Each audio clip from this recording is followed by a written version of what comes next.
Hey, I'm just going to give a little bit of a post-mortem on our general election.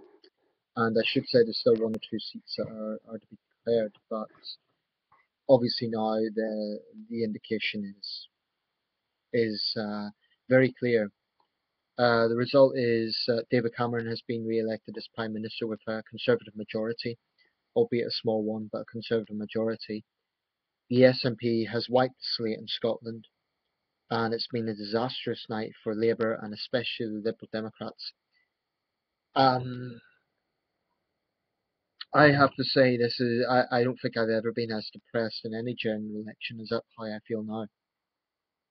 As a centrist, and someone who endorsed Nick Clegg's centrism, I am just stunned that the defeat was as heavy as it was.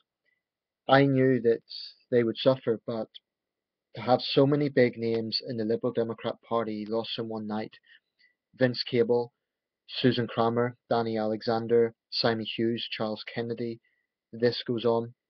Nick Clegg kept his seat but has resigned as leader. Um, to me, this is tragic because the one big voice of centrism in British politics has been decimated last night from 57 MPs down to 8, which makes them, frankly, quite a small party, now on par with the DUP in Northern Ireland. Just to highlight what the actual results are so far, and like I said, there's one or two to call, but the Conservatives, 329 seats, 11,240,000 popular votes. Labour, 235 seats, 9,304,000 popular votes. And the SNP, 56 seats, 1,454,000 votes. Obviously, those will not be exact figures, they will alternate a little bit. Um, there was obviously a lot of emotional scenes for both Labour and the Liberal Democrats last night. One of the big stories was the youngest MP since 1667, Mary Black. She's an SNP candidate. She's only 20 years old. A very emotional Douglas Alexander made, I thought, a very gracious speech. Um, I can't ignore the facts here. I'm a Democrat and I'm also a realist. The SNP has done extraordinarily well. There's no question about that. Why has Labour suffered so much in Scotland? Well, I'm not in Scotland, so I can't sort of speculate from anything I see on the ground, but it could be that they've taken Scotland for granted for too long. Maybe they've come across as arrogant. I don't know what has got the SNP this level of support. I do think it's fair to say though that a lot of the people voting for SNP have not voted for independence. They voted, I think, out of anger at Labour. Um, and like I say, I don't really know the situation on the ground. I don't know why there is that level of animosity towards Labour in Scotland. Um, David Cameron's obviously a happy man, but he's also a man that knows that this is a divided country.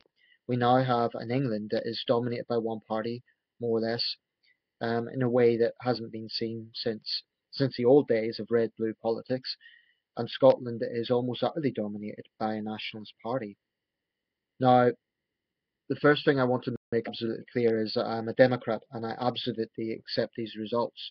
So I'm not saying that the SNP or the Tories haven't got a right to to their mandate because they do.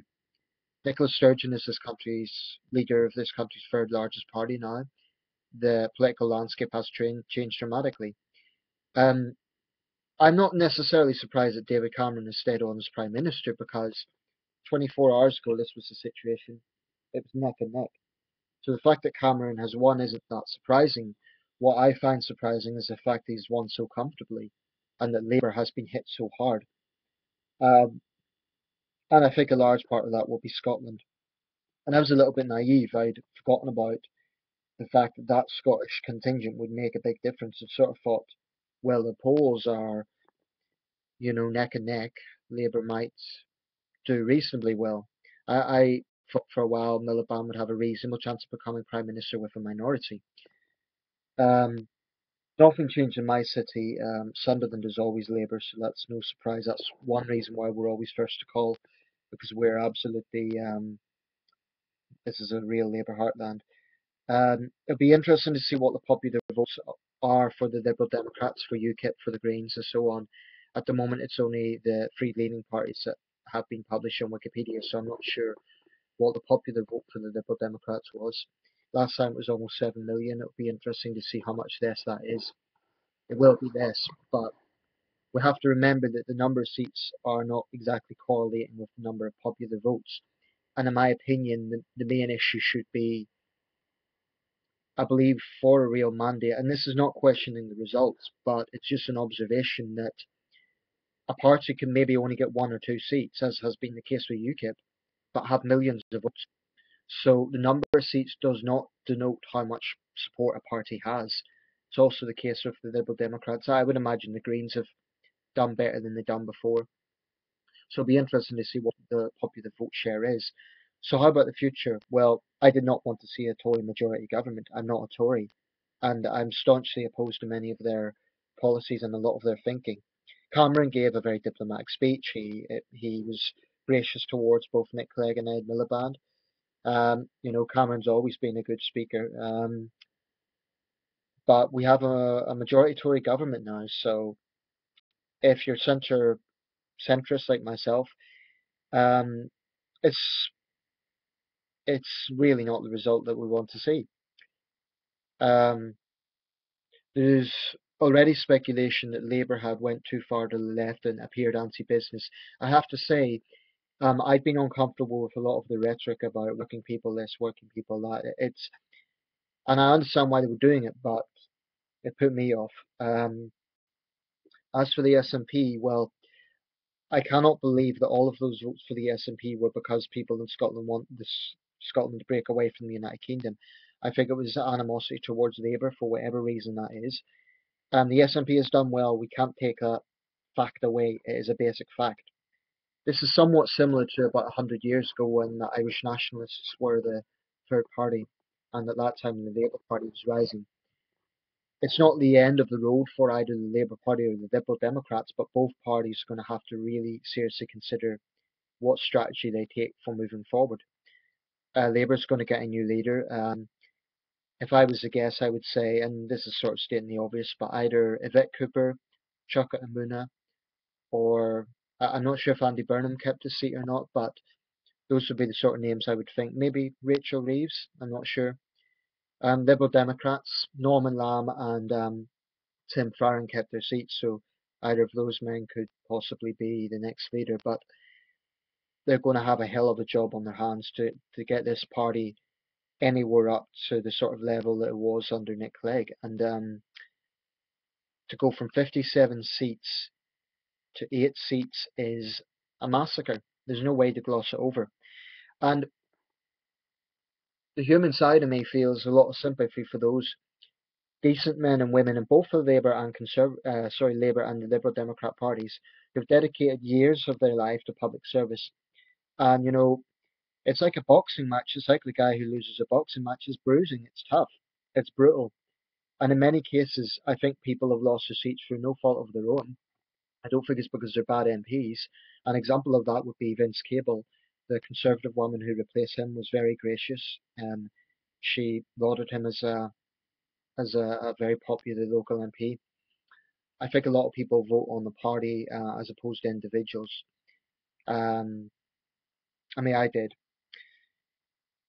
So that's my post-election post-mortem. It's not the result I wanted to see. What I was hoping for is Labour with Liberal Democrat in coalition, something like that.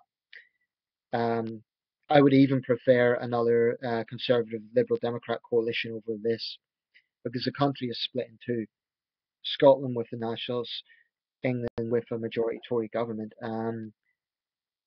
Obviously, Cameron and Sturgeon are going to have to work together. That's political reality. David Cameron's a staunch unionist, whereas Nicola Sturgeon has said she doesn't want to see a Conservative government. But they're both political realists, and the SNP are going to have to keep their word not to push for a second referendum. because a lot of these votes, and she even said that herself, were not for independence, but a protest against Labour. Now, Labour in Scotland are going to have to review what they done wrong, um, and then start from the drawing board again.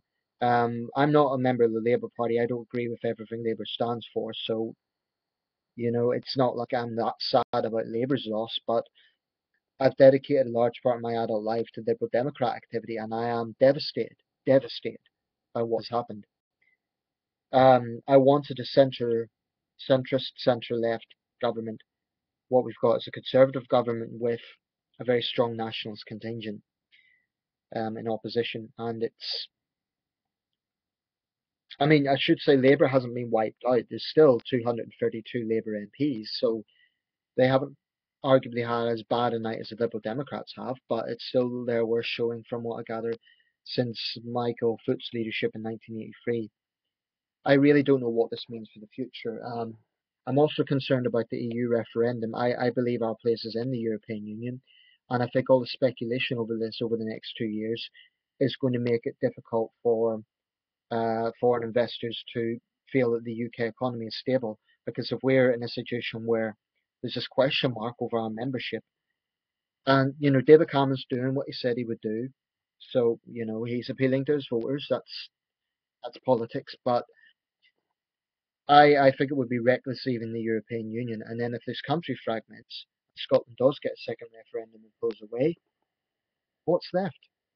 What is left? It's So to me, this is a very depressing day. Um, I might change my outlook. I might see some silver linings and some good things coming from this, but right now it's very difficult to see. You don't have to agree with me, obviously. If you're a Conservative voter or an SNP voter, well done. Your party's done well. But I'm just being honest about my sentiments. And like I say, the popular vote will be interesting. Nigel Farage didn't get a seat, but it will be interesting to see what the popular vote the UKIP got. I do believe this country is in desperate need of electoral reform. Um, what more can I say? It's a very difficult night for a lot of people, and the Conservatives are going to be very happy about this. David Cameron said he's not going to do a full 5-year term, so that opens up speculation for leadership. I suspect he might voluntarily resign in about 2016, 2017. I think he might see what happens with the European referendum, and if that goes against what Mr. Cameron wants, I think he might resign on that. And then we'll have, that will leave open the gate for someone like Theresa May or Boris Johnson, George Osborne, maybe Grant Shapps, we don't know. Within Labour, like I say, Chuka Umunna, maybe Rachel Reeves, um, Yvette Cooper. Harriet Harman again is serving in as interim leader. I don't think she's that interested in being a leader, but that's for Labour to decide, obviously. I think if Chuka Umunna became leader, it would obviously be historic. It would be, in my opinion, that would be a very good thing. Although I don't believe that someone should be elected on a demographic, but it would be a historic thing if we had our first ethnic minority prime minister. It would be great in itself. So personally, I would be tempted to endorse Labour with a Chuka Umunna leadership with a centrist approach. You see, one reason that I've been put off Labour was, as a centrist, I don't endorse all that hard left thinking. And that's nothing against Ed Miliband personally. I think he's a decent man. But I'm a centrist. And I can understand maybe why Labour has suffered in this, because a lot of the time they did come across as anti-business and as if they were playing class war. Now, I think someone like Chuka Umunna would be more Blairite. And say what you want about Tony Blair, but the man won 3 elections. I think Labour is once again going to have to go to the centre. And that sort of Labour Party I'd be tempted to endorse, but I'd have to think through everything. I'm the sort of person that thinks very carefully about these sort of things. I have a huge amount of respect for the Liberal Democrats and Nick Clegg. Doesn't mean I agree with everything they've done. But Nick Clegg chose to put the country before his party and he suffered for it. And I do believe that history will judge him a lot kinder than current opinion. I really, really do believe that. Throughout the 5 years of coalition, first 100 days I was supportive, then I got distant. So I let my emotions override the reality of the situation, which was they were a minority partner. I let my emotions override it because I hate the sort of things the Tories were coming out with and the way they were hammering the disabled and the unemployed and so on. I hated that, and obviously the Dems were associated with that. I do think Nick Clegg could have done more to distance himself in those 5 years, but that's what happened. And this is a result. So it's really not what I want to see, but that's politics. That's how it goes. If I have one hope over the next 5 years, it is that this country stays together. That is the number one issue for me. As much as I don't like a conservative government, if this Conservative Party keeps the United Kingdom together, that's a great thing. The SNP, they've done well. Congratulations to them. But their ultimate goal is independence. They're the Scottish National Party. Doesn't matter if they're saying that's not the initiative now, but that is their ultimate goal. And remains to be seen what will happen in the coming weeks, months, years. That's it.